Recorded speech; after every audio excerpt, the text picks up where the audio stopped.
Welcome back guys. So this is going to be a very short video because in this video we will check if PHP is running properly.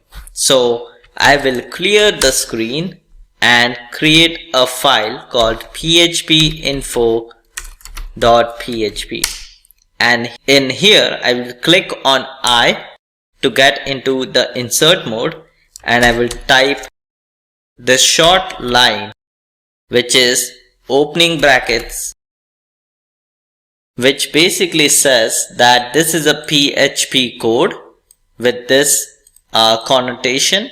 Then it says PHP info semicolon, which means that call the PHP info function, and then it says the PHP code ends over here with this 2 characters.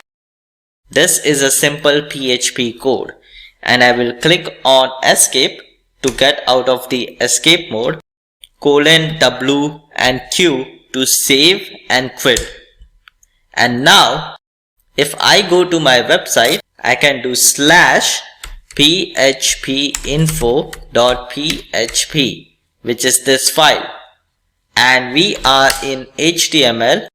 Oh, I have to do it over here. We are in HTML, so this phpinfo.php can just be added to this URL.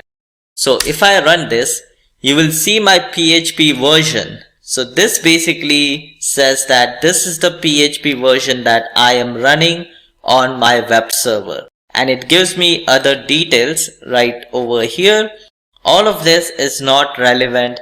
What I want to show you is this is our server that can handle PHP, because we are going to use PHP to connect to the database. Now coming to database, we will configure and secure our database in the next video.